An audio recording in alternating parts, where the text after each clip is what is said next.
Hello, my name is Tyson Armstrong and I'll be presenting a speech to you today on D-Day. Imagine you're in a boat, rocking side to side as the waves smash against it. In front of you, you hear a man puking, and another saying his prayers.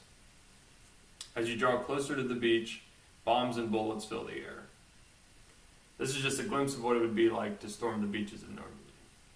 I've taken multiple history classes throughout my high school and college years, and have taken a special interest in World War II. D-Day was a necessary and pivotal battle in turning the tide against the Nazis. First, I'd like to explain the need for the invasion and also how they prepared for it. The Allied forces had already invaded Italy in 1943, but had reached a stalemate before reaching Germany. Because of this, they decided that they needed to find a new front to fight the Germans on. They picked the northern coast of France as the best option. But the German forces had anticipated attack and lined the coast with bunkers, entrenchments, and tanks, nicknamed the Atlantic Wall.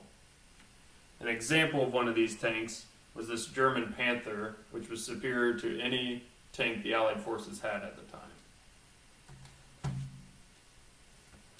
Now, to fool the Germans on where exactly their allies were going to attack, they made a ghost army consisting of inflatable tanks along with fake soldiers. Also, they gave false intel through spies to German officers. While all of this was going on, American, Canadian, and British forces were gathering in England to prepare for the invasion. Now that I've explained the need for the invasion and also how they prepared for it, I want to explain what happened on the actual day of the attack. 5,000 ships and landing craft left the shores of England to attack the Atlantic Wall. Overhead, 11,000 planes soared, doing bombing runs, dropping paratroopers, and giving aerial support. At 6:30 a.m. on June 6, 1944, 150,000 men attacked 50-mile stretch of beaches on 5 different locations.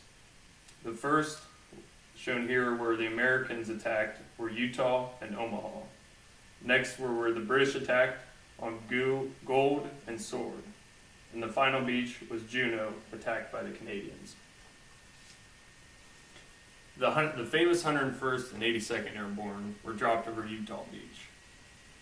According to the National World War II Museum, these troops, like many airborne units, were charged with the task of attacking and destroying bridges to stop any German retreat. The History Channel tells us that by June 11th, 326,000 troops, 50,000 tons of equipment, and 100,000 vehicles were on the beaches of Normandy. At the end of the day on June 6th, 4,000 troops had given their lives and many more thousand were maimed or wounded. So why risk so much on one day? By establishing a beachhead on the northern coast, allowed the Allied forces to begin to liberate France and to start the road to Germany. After D-Day, General George S. Patton was given command of the Third Army. And now the living historians tell us that within 6 months, Patton's Third Army liberated 82,000 square miles of Nazi-occupied land, and were also very instrumental in the Battle of the Bulge. With the Soviets fighting on the east, and now because of D-Day, the American and British attacking from the west, Germany was thrown into a two-sided war. Because of this, in less than a year from the D-Day invasion, Germany surrendered.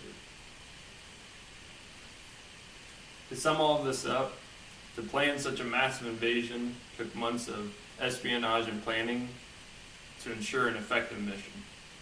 D-Day was a success in defeating the German beach forces and by penetrating the Atlantic Wall. The service and sacrifice of these brave men allowed the Allied forces to storm Berlin and defeat the Nazis.